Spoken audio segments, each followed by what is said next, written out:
next capacity area, built environment, co-chaired by community member Antiku'ule Cooper. Our county co-chair is Garrett Smith. Garrett invites you to provide the update for this built RCA. Good afternoon, everyone. Hello, co-chair. Welcome everybody this evening, and I want to express appreciation to all the built environment team members. We've had some fabulous discussion over the last couple months, ranging from a whole gamut of issues, whether it be infrastructure to projects to funding, trying to get involvement with the state level as well. So I really do appreciate everyone's involvement, and just make a little plug. If you have interest in this area, please let us know. We'd love to broaden the discussion and reach for potential projects that we can both leverage community and county support on. I guess in the interest of time, I'm going to sort of go through relatively quickly. The slide you see before you, again, identifies when we meet. We've been generally meeting the second Wednesday of the month. Caveat here, we did cancel this week's meeting in preparation of tonight, but we will be reconvening shortly for some additional project movement forward. As far as our overall vision, again, we've been trying to look at a number of things that are associated with built or lack of building as well. And that involves, as it says, connectivity, infrastructure, looking at housing options and so forth. Would you please go to the next slide? This is a snapshot you probably have previously seen from the prior engagements.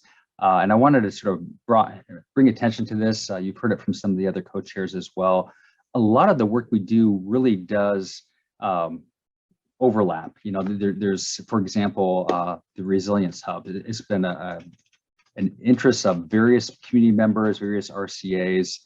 So again, we each have our own role of how we want to help move that project forward. So again, this is just sort of an overview of at least the latter three bullets, some of the different projects that are sort of co-sponsored by different RCAs. For example, the Pahoa Town, that's going to be getting the repainting effort is going to be getting underway shortly.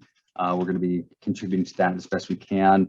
The Isaac Hale Beach Park effort, we'll be touching upon that later on this evening. And then the Resilience Hubs is still ongoing work. I did want to spend a little bit of time on the Pahoa Village Master Plan. So I'll jump to the next slide. Thank you.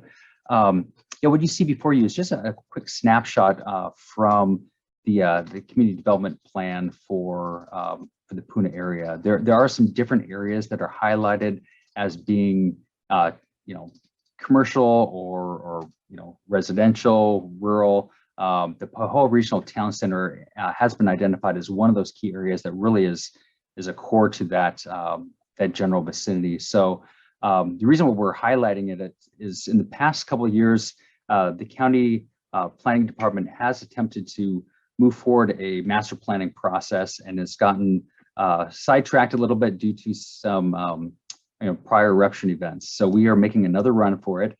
The Built Environment RCA really is trying to position itself as almost a subcommittee to the Puna CDP Action Committee. So we've reviewed and provided feedback on the draft scope of service for getting that master plan underway, and that's what we really want to push forward within the next few months and into this next year is getting a consultant on board to assist with this effort. And at this current time, we anticipate that master plan process probably will be about an 18 to 24 month process, and really trying to tie in investment and land use into something that's really usable on the ground to see development managed thoughtfully as we move forward. Lastly, again, I just want to make a quick plug for what our general purpose is. If people want to get involved, again, it's the overall realm of what we look at as land use and development patterns. People have a concern or interest in development construction as well as infrastructure and investment. So again, if you have an interest, let us know, please. Also, I open up to my co-chair if there's any words you want to share or any words of wisdom that you see from your side as far as a community member in this venue that we've been managing over the last couple months.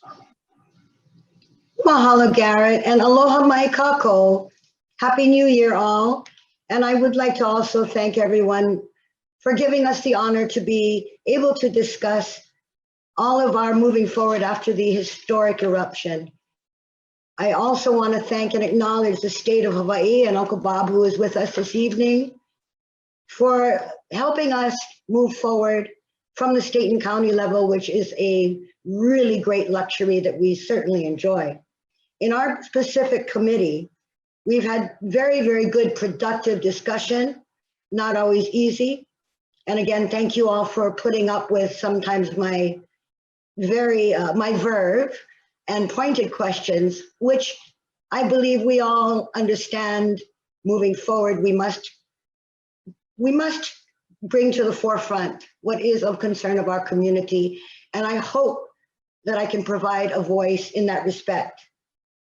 I also would like everyone to know that on the state level, as we come upon a new day and a new legislative session, I look forward to the county and state working together with our community to provide peaceful, respectful enjoyment of our new coastline. And given that the FEMA timeframe is upon us, and the focus has been immediately shifted to Pohoiki, given the funding that is forthcoming, in the short term, that is what we must deal with and shall deal with today. The Ohana has, and thankfully, to our Ohana and Pohoiki, of which I stand with shoulder to shoulder, for setting the foundation and the intentions to revitalize and make sure that our community has somewhere to enjoy peacefully, respectfully moving forward. Given the roads that are going to be recovered, thank you, Public Works, for working diligently and tirelessly, I'm certain, with FEMA. Pohoiki Road and Highway 137 will provide access to our whole new shoreline and also give us a lot of opportunity if we do it together and we do it right. We take care of our Pohoa town, which needs a really new revitalization, no question. And in that light is the gateway to our lower Puna in this new day. I trust the state and county will see our plight as we recover not only from the eruption, but now from COVID, economically, socially. And I trust that we all collectively can put into effect all of our good work. And I appreciate and am humbled by being a part of this effort. And I really hope that we all stay safe, continue to work in the long term for our generations to come, as my papa said. And I thank you kindly for allowing me to be part of this. Mahalo nui, and Akua bless us all. Thank you. Mahalo nui, Auntie. You are always so poetic, and we really appreciate your strong leadership and advocacy for community throughout this process. So thank you, Auntie and Garrett, for leading the Built RCA.